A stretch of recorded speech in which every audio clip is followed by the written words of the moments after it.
Assalamualaikum warahmatullahi wabarakatuh. Perkenalkan, nama saya Sarmila Santi, mahasiswa YIN Palangkaraya, Fakultas Ekonomi dan Bisnis Islam, Program Studi Perbankan Syariah. Baik, di video kali ini saya akan menjelaskan pembahasan artikel saya yang berjudul Efektivitas Peran Arbitrase Syariah dalam Menyelesaikan Sengketa Bisnis Syariah di Indonesia. Baik, langsung saja, ada 3 pembahasan, yaitu yang pertama, peran arbitrase syariah. Prinsip melalui arbitrase syariah pada suatu aktivitas atau konkurensi adalah near sinkron menggunakan ketentuan syariah yang masih ada pada anutan mengenai perbankan syariah. Semua output baik melalui arbitrase juga cara lain penyelesaian sinkron atau near sinkron menggunakan prinsip-prinsip syariah. Sebagai akibatnya, prinsip penyelesaian wajib sahih-sahih diselesaikan.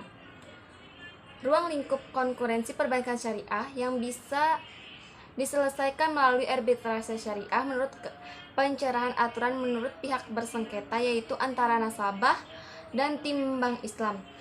Arbitrase pada aturan Islam diklaim menggunakan tahkim. Tahkim merupakan penunjukan seseorang wasit atau pembawa hening sang pihak-pihak yang bersengketa buat merampungkan kasus yang mereka sengketakan secara musyawarah. Menurut penerangan generik Undang-Undang Arbitrase Syariah, landasan filosofis pembentukan Undang-Undang Arbitrase merupakan bahwa forum arbitrase mempunyai keunggulan menjadi forum penyelesaian konkurensi bila dibandingkan menggunakan forum peradilan generik. Pembahasan yang kedua tentang otoritas arbitrase dalam penyelesaian sengketa usaha syariah. Arbitrase yaitu salah satu solusi untuk urusan bahwa tidak diperdebatkan sebab berlangsung di luar pengadilan pilihan pusat bidang yang bersengketa. Oleh karena itu, arbitrase ialah keputusan bahwa dijadikan sebab seorang arbiter dan dapat juga disetujui oleh beberapa arbiter yang ditunjuk oleh para pihak. Arbitrase sebagai metode penanganan masalah ekonomi inklusif, tidak ada perdamaian hukum untuk kasus-kasus yang hanya dapat menyelesaikan melalui arbitrase, yaitu industri komersial dan non-komersial atau di luar lingkup muamalah. Hal-hal bahwa berjalinan lewat tata cara dan tata cara penanganan sengketa antar wakaf moneter syariah lewat Basarnas didasarkan pada Undang-Undang Nomor 20 Tahun 1999, arbitrase dan proses hukum terhadap Basarnas dahulu Bamuy. Ketentuan umum yang berkaitan dengan Undang-Undang Nomor 1 Tata Cara Penyelesaian Sengketa Nomor 30 Tahun 1999 berbunyi sebagai berikut.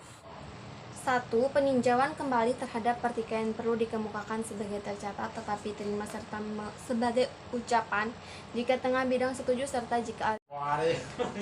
jika arbiter atau majelis arbitrase menganggap perlu. Arbiter atau majelis arbitrase mencari perdamaian pertama dan terutama antara para pihak yang bersengketa.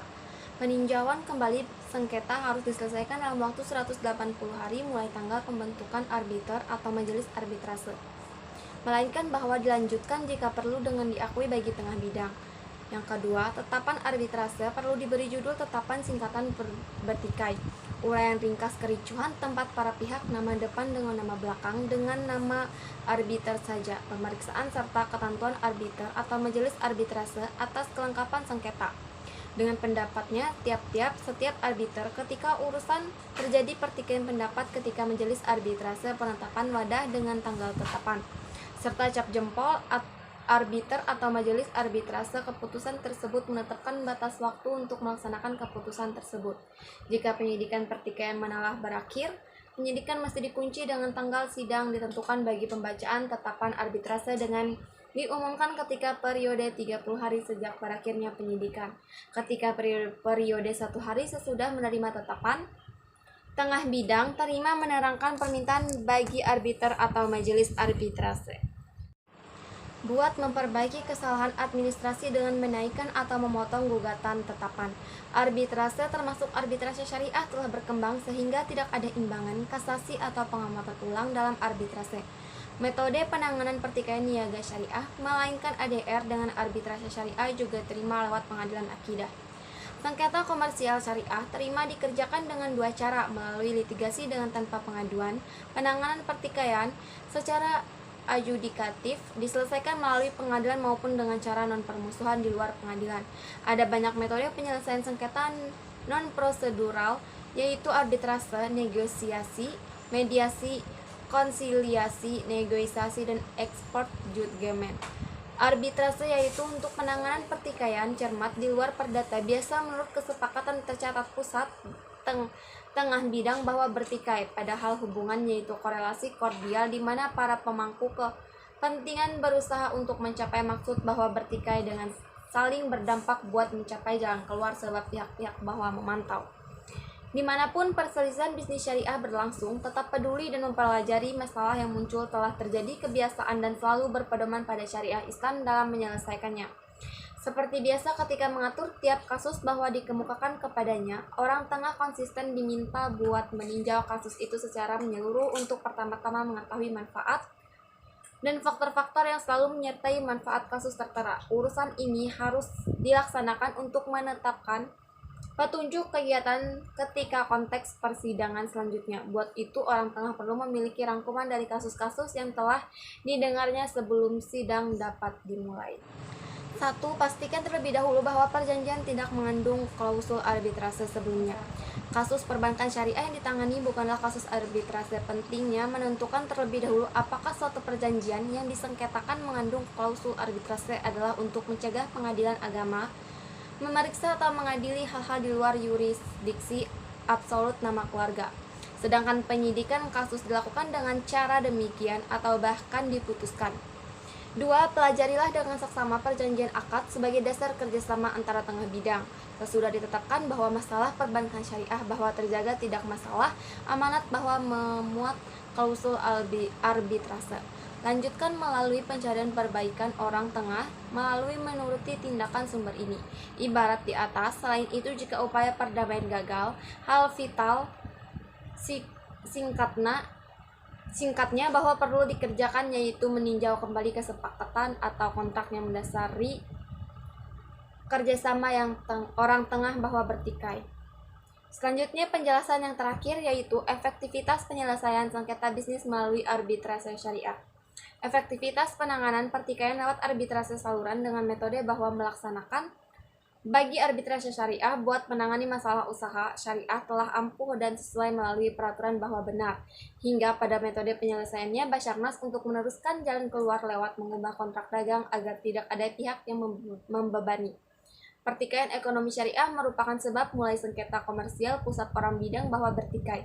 Hal ini mungkin disebabkan oleh fakta bahwa kerjasama usaha perlu berbanding melalui kontrak bahwa ditandatangani dan isi kontrak tidak sah sehingga menyebabkan perselisihan. Efektivitas penanganan pertikaian lewat arbitrase memperoleh diramal pada saluran bahwa dipakai buat menjalin perbaikan dengan mengawasi persahabatan pusat orang bidang bahwa bertikai. Solusi non-litigasi tinggi diputuskan sebab disangka beranjak kasar daripada litigasi. Suyut Margono berkata, hingga penanganan pertikaian lewat cara-cara penukaran menguasai daya anjur individual buat pusat pelaku usaha karena berlaku bagi masyarakat sosial budaya. Seperti mediasi dan mempertimbangkan untuk mencari solusi bahwa diakui dengan masuk bagi semua bidang bahwa bertikai. Penyelesaian keuntungan kedua belah bidang bahwa bertikai penuh keikhlasan dalam proses penyelesaiannya. Prosedurnya lebih rahasia dan lebih cepat, serta metode penyelesaian sengketa yang diajukan lebih fleksibel. Hemat biaya, hemat waktu, kondusif untuk perdamaian, dan lebih efisien. Kesepakatan lebih mudah dicapai, dan putusan lebih efisien yang diperoleh bukanlah putusan yudisial. Putusan itu bersifat final. Dalam dunia bisnis, baik dalam bidang perdagangan, perbankan energi maupun startup, perselisihan antara pihak tidak dapat dihindari. Namun, jika hal ini terjadi, penyelesaian sengketa komersial dapat dilakukan secara litigasi, melalui pengadilan atau non-litigasi di luar pengadilan.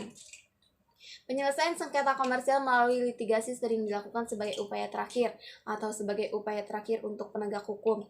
Namun, dalam artikel ini kita akan membahas penyelesaian sengketa komersial lebih lanjut. Undang-Undang Nomor 30 Tahun 1999 tentang arbitrase dan alternatif penyelesaian sengketa mengatur tentang penyelesaian sengketa perdagangan umum. Sengketa alternatif dapat diselesaikan melalui mediasi atau arbitrase. Namun, alternatif penyelesaian sengketa yang paling umum digunakan oleh para pihak yang bersengketa adalah mediasi atau arbitrase. Membandingkan hasil perselisihan yang diselesaikan melalui arbitrase dan mediasi perbedaan yang signifikan. Di bawah ini adalah perbandingan antara penyelesaian sengketa melalui arbitrase dan mediasi. Yang pertama dalam mediasi, pihak ketiga yaitu mediator. Peran mediator hanya untuk memfasilitasi proses negosiasi dan terbatas pada kontribusi. Padahal dalam arbitrase, pihak ketiga yaitu arbiter dapat memutuskan perselisihan tersebut. Kedua, hasil mediasi adalah win-win solution. Padahal hasil arbitrase adalah win-win award. 3. Dalam mediasi, pendapat mediator tidak mengikat, maka pihak bahwa berundinglah yang memutuskan. Padahal arbitrase bersifat mengikat sebab arbiter mengambil keputusan dan mempunyai kekuasaan eksekutif. Perselisihan dalam bisnis tidak dapat dihindari, terutama jika bisnis terus berkembang. Untuk itu, dalam menyelesaikan sengketa usaha, perusahaan harus didampingi oleh tim hukum yang ahli dalam menyelesaikan sengketa usaha dan mampu melakukan tindakan hukum yang akan mencegah perusahaan dari perselisihan bisnis yang merugikan di kemudian hari. Pengadilan Negara Kesatuan Republik Indonesia atau melalui arbitrase berdasarkan hukum negara Republik Indonesia. Arbiter, lembaga atau perorangan diperlakukan sebagai hargaan arbitrase nasional. Mungkin penjelasan dari saya cukup sekian. Semoga pembahasan dari saya bisa bermanfaat untuk semuanya. Terima kasih, saya akhiri. Assalamualaikum warahmatullahi wabarakatuh.